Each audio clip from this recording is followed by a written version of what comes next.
Hi all, இன்றைக்கி நம்ம என்ன பார்க்க போகிறோம் அப்படின்னா, இப்போ இந்த மாதிரி ஜீன்ஸ் பேண்ட்டில் வந்து இந்த மாதிரி ஸ்டிச் போட்டிருப்பாங்க இல்லைங்களா, ஃபோல்டட் ஸ்டிச். இது வந்து எப்படி போடுறது, பெர்ஃபெக்டாக ஜீனில் போட்டிருக்க மாதிரியே ஸ்டிச் வந்து எப்படி வருதுன்னு நம்ம பார்க்க போகிறோம். ஸோ உள்ளே பார்த்தீங்க அப்படின்னா, உள்ளேயும் ஃபோல்டிங் எதுவுமே தெரியாது, இது எப்படி ஸ்டிச் பண்ணியிருப்பாங்கன்னு தெரியாது. ஸோ வெளியிலையும் நீட்டாக இருக்கும், வெளியில் உள்ள இங்கே பாருங்க, இந்த நேர் ஒரு மடிப்பு, இந்த நேர் ஒரு மடிப்பு இப்படி தான் இருக்கும். ஸோ இந்த மாதிரி கரெக்டாக பெர்ஃபெக்டாக இதே மாதிரி எப்படி ஸ்டிச் பண்ணுறதுன்னு பார்க்கலாம். ஸோ ஜீன்ஸ் பேண்ட்லேயே பார்த்தீங்கன்னா ஒரு சைடு இப்படி இருக்கும், இன்னொரு சைடு வந்துட்டு நார்மலாக நம்ம எப்போவுமே பேண்ட்டுக்கு போகிற ஸ்டிச் போட்டுட்டு ஓவர்லாக் பண்ணியிருப்பாங்க. ஸோ இந்த நீட் ஃபினிஷிங்கான ஸ்டிச் வந்து எப்படி பண்ணுறதுன்னு உங்களுக்கு இந்த வீடியோவில் நான் காமிக்கிறேன். ஸோ கேமராக்கு நல்லா விசிபிளாக தெரியணுங்கிறதுக்காக நான் ஒயிட் வந்து எடுத்திருக்கேன். 2 கரை பீஸையும் விட்டுடலாம்.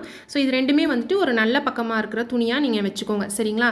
ரெண்டுமே மேலே இருக்கிறது ரெண்டுமே நல்ல பக்கம், ஒரு நல்ல பக்கத்து மேலே இன்னொரு நல்ல பக்கம் வச்சுருக்கோம். ஸோ ஒயிட் எப்படி வச்சுருக்கேன்னு பாருங்கள், அதில் எங்கே ஸ்டிச் போடுறேன்னு பார்த்துக்கோங்க. ஒயிட்டோட எண்ட், அந்த கிளாத்தோட எண்டில், சரிங்களா? சாரியாக இருக்கலாம், லைனிங் கிளாத்தாக இருக்கலாம், எதுவும் வேணாலும் இருக்கலாம், அதோட எண்டில் போட்டுக்கோங்க. மேலே இருக்கிற கிளாத்தோட எண்டில் ஸ்டிச் போட்டுக்கோங்க. கீழே இருக்கிற கிளாத்து எந்த அளவுக்கு சிறுசாக இருக்கும் அந்த அளவுக்கு உங்களுக்கு சின்ன ஸ்டிச் வரும். பெருசு அகலமாக இருக்க உங்களுக்கு நல்லா அந்த ஸ்டிச் வந்து அகலமாக கிடைக்கும். ஸோ ஃபஸ்ட்டு ஒரு ஸ்டிச் முடிச்சாச்சு. இதுக்கப்புறம் என்ன பண்ணணும்னா, அந்த கீழே இருக்கிற துணி இருக்கு இல்லைங்களா, கொஞ்சமாக நம்ம இடம் விட்டு தானே உள்ளே இப்போ ஸ்டிச் போட்டிருக்கோம், அந்த இடத்த நீங்கள் பிடிச்சிக்கோங்க, சரிங்களா?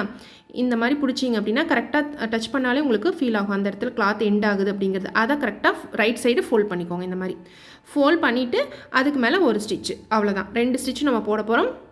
உள்ளே பார்த்தாலும் அந்த பிங்க் பர்பிள் கலர் உள்ளே போயிடுச்சு, இந்த சைடு பார்த்தா ஒயிட் கலர் உள்ளே போயிடும். ஸோ அவ்வளோதான், ஒரே ஸ்டிச்சில் முடிஞ்சிடும். அது இல்லாமல் நம்ம டபுளாக ஃபோல்ட் பண்ணி ஸ்டிச் பண்ணுறது அது எல்லாமே வந்துட்டு நீட்டாக நேராக ஸ்டிச் வராது, இல்லை கிளாத் ரொம்ப தடிமனாக தெரிகிற மாதிரி இருக்கும், ஈவனாக இருக்கிற மாதிரி இருக்காது. ஸோ இந்த மாதிரி ஸ்டிச் போட்டிங்க அப்படின்னா ஃபினிஷிங்கும் நீட்டாக இருக்கும், ஈவனாக ஸ்டிச் வரும். ஸோ இந்த மாதிரி கிளாத்தில் ஸ்டிச்லாம் வந்துட்டு எந்த மாதிரி யூஸ் பண்ணலாம் அப்படின்னு பார்த்தோம் அப்படின்னா, சாரீஸ் சிலதெல்லாம் வந்து பண்ணா சிறுசாக வரும், சாரி அந்த மீட்டர் கணக்கு சிறுசாக வரும், 5 மீட்டர் தான் அப்படி தான் வரும் சாரீ. ஸோ அந்த மாதிரி இருக்கும்போது லைனிங் கிளாத் நம்ம வந்து ஆட் பண்ணுவோம் இல்லைங்களா சாரிக்கு எக்ஸ்ட்ரா பண்ணுறதுக்காக. ஸோ அந்த மாதிரி இருக்கிறதுக்கு இந்த மாதிரி ஸ்டிச் வந்து நீங்கள் யூஸ் பண்ணிக்கோங்க.